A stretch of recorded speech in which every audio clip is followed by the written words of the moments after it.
Ditch the fairy tale, princess. It's time to step outside the status quo and blaze your own trail. The path littered with setbacks, successes, and newfound passions. Why?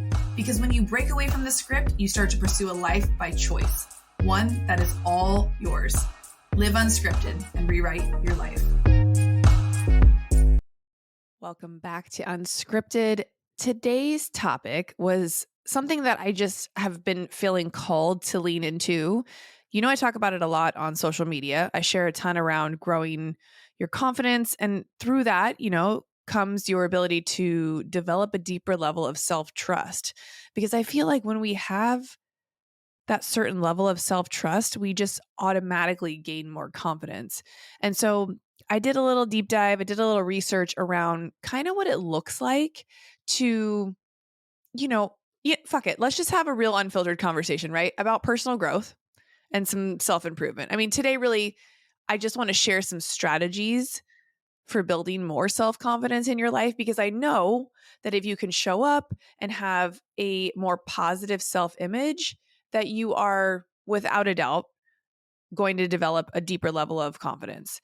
And so these are just my 6 tangible ways to create a more positive self-image, therefore cultivating that level of self-confidence, right? Okay, so the first one, you're going to hear me say this time and time again, practicing self-care. What does that look like? Taking time to exercise, eat healthy, right? Do the things you know you need to do, get enough rest. Number 2, surround yourself with positive people who have the ability to lift you up rather than point out failures or insecurities or flaws that you have keeping you playing small.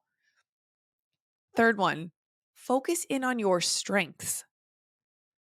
Focus on your strengths and your accomplishments rather than your flaws and your failures, because it is so easy to get bogged down on the things that aren't working or that feel like failures, right? But if you can really lean into the strengths that you have and pool strength from past accomplishments, it can help you stay in the positive. Fourth piece to cultivating self-confidence.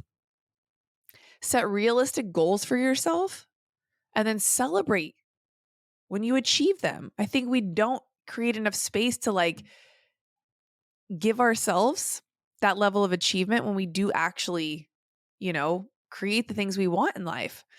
This one's one of my favorite. Number 5, dress in a way that makes you feel confident and more comfortable. This is one key piece I find brings me a really deep level of self-confidence. When I am showing up to something and I have put a lot of effort into how I look, it makes me feel like a fucking $1,000,000.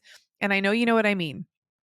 But dressing in a way that also feels comfortable, but that you can feel confident, right? Number 6, practicing positive self-talk and maybe even doing some affirmations daily. But once you establish some of these positive self-image, self-confidence things, it feels like your confidence level will just start increasing naturally. You'll start to just naturally believe in yourself and your abilities a little bit more. And then here are just a few more tips that I've found that can help you gain more confidence. I think stepping outside of a comfort zone is always a good one. And for me, sometimes that looks like recently hiring a personal trainer, signing up for things that intimidate me, going to events alone, really spending more money than I've ever have on investing in myself at a new level, because I know it's going to put me in a room with other people playing at that same level. Second thing is really just embracing failure as a learning opportunity rather than a setback. I never truly believe we fail. I know that everything that's not exactly what I wanted it to be is packed with so many lessons. The third piece, take action despite your fear or doubt that you have around whatever it is. Taking inspired action, taking messy action really is one of those things that I think has gotten me out of my own way. And that's why I love to share and talk about my dreams. I know I've probably contradicted myself on these podcasts by telling you not to share your dreams with people, but be discerning who you share your shit with and what's on your heart. I've put myself in so many supportive female communities that never do I feel like I'm not supported and that I can't lean on other people when I have that fear and doubt creep in. That's why this podcast hopefully can help be that platform for you. That's why you see me showing up in different people's masterminds and putting myself in community so that when this fear and doubt comes, because it's going to come, it comes, it never goes away. Just so you know, every mentor I know that's at a different level, higher level than me, they have it too. But you need to be able to work through that despite that fear and doubt. The fourth piece, this is huge. And this is why I create the time in the morning to journal and really center my day around gratitude, is to practice gratitude and focus on the good things that you have in your life. It is so easy to want for the things you don't have or for the life you haven't created yet. But when you can find deep, true gratitude for where you're currently at, it will help you enjoy the journey. And that's the whole point. And then the last piece that I already kind of touched on, like, surround yourself with supportive people who encourage you to reach your goals. Earlier we talked about, not allowing people to come into your world and kind of put down the dreams that you have just because they can't see it.